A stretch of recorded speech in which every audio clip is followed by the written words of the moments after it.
Assalamualaikum warahmatullahi wabarakatuh. Pertama-tama marilah kita panjatkan puja dan puji syukur kehadirat Ilahi Rabbi, yang mana pada saat ini saya masih diberikan waktu untuk mempresentasikan tugas saya. Kedua kalinya, selawat dan salam tetap tercurahkan kepada junjungan kita Nabi Agung Muhammad Sallallahu Alaihi Wasallam. Yang terhormat kepada Ibu dosen Ibu Sri Rezeki Mulyaningsih selaku dosen pengampu bahasa Indonesia. Baiklah, langsung saja untuk menyingkat waktu, perkenalkan saya Risma Yuliani dari Prodi S1 Keperawatan kelas 2C. Di sini saya akan mempresentasikan hasil tugas saya yang saya beri tema dengan kesehatan reproduksi remaja. Baik, langsung saja. Masa remaja adalah perkembangan transisi antara masa anak dan masa dewasa. Remaja berada pada krisis identitas di mana remaja mulai memiliki keinginan untuk menonjolkan identitas dirinya. Remaja berusaha melepaskan diri dari otoritas orang tua dengan maksud menemukan jati diri. Kondisi ini membuat remaja sangat rentan terhadap pengaruh teman dalam hal minat, sikap, penampilan, dan perilaku. Pada proses pencarian jati diri, remaja sering memanifestasikan perilaku yang mengandung resiko tinggi terhadap terjadinya kasus yang berhubungan dengan penyimpangan perilaku seksual. Selanjutnya yaitu ada 3 hal yang menjadikan masa remaja penting sekali bagi kesehatan reproduksi remaja. Yang pertama yaitu ada masa remaja usia 10 sampai 19 tahun merupakan masa yang khusus dan penting karena merupakan periode pematakan organ reproduksi manusia dan sering disebut masa pubertas. Yang kedua yaitu masa remaja terjadi perubahan fisik organobiologis secara cepat yang tidak seimbang dengan perubahan kejiwaan mental emosional. Dan yang ketiga yaitu dalam lingkungan sosial tertentu sering terjadi perbedaan perlakuan terhadap remaja laki-laki dan wanita.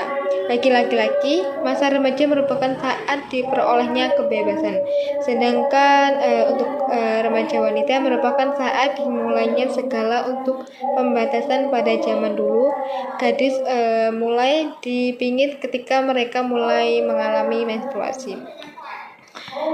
Selanjutnya ada perubahan fisik pada remaja. Yang spesifik adalah pada pertumbuhannya. Perbedaan antara remaja dan perempuan adalah pertumbuhan organ reproduksi di mana diproduksi hormon yang berbeda, penampilannya yang berbeda gitu. Selanjutnya, bagaimana menstruasi terjadi? Secara berkala, sel telur sudah matang akan dikeluarkan dari indung sel telur. Sel telur ini akan bergerak menuju rahim.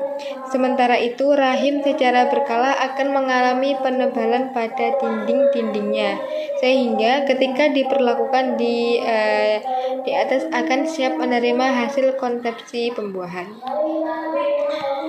Dan selanjutnya bagaimana mimpi basah terjadi? Selama pubertas, testis terjadi lebih besar, sperma mulai terbentuk, dan pada prinsipnya saat tersebut sistem reproduksi telah matang dan mulai berfungsi.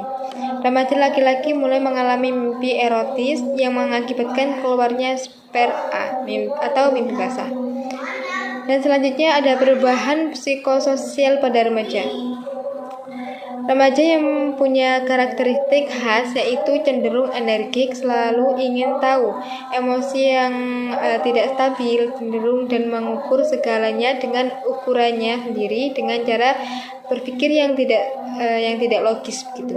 Hal ini sering menyebabkan konflik baik dengan orang tua, guru maupun figur otoritas lainnya. Namun demikian, tahap ini adalah tahap yang akan dialami oleh remaja dalam pencarian identitas diri. Dan selanjutnya ada anemia gizi. Anemia gizi ini adalah suatu keadaan di mana kadar hemoglobin darah atau HB kurang dari normal. Anemia dikenal juga kurang darah. Selanjutnya ada kehamilan yang tidak diinginkan atau bisa disebut dengan KTD. KTD atau kehamilan tidak diinginkan adalah kehamilan kondisi di mana pasangan tidak menghendaki adanya proses kehamilan akibat kehamilan. Bisa disebut dengan hamil di luar nikah. Dan ada lagi yaitu penyakit menular seksual atau bisa disebut dengan PMS. Penyakit yang ditularkan melalui hubungan seksual, PMS, lebih berisiko jika hubungan seksual dilakukan berganti-ganti pasangan. Resiko terkena PMS antara laki-laki dan perempuan lebih mudah pada perempuan karena organ reproduksinya lebih rentan pada perempuan. Biasanya gejala awal kurang jelas dan akibatnya lebih parah. Dan selanjutnya yaitu kekerasan seksual pada penyimpangan seksual. Kekerasan seksual adalah segala bentuk perilaku yang berorientasi seks yang dipaksakan pada orang lain dan menimbulkan perasaan tidak senang dan merugikan.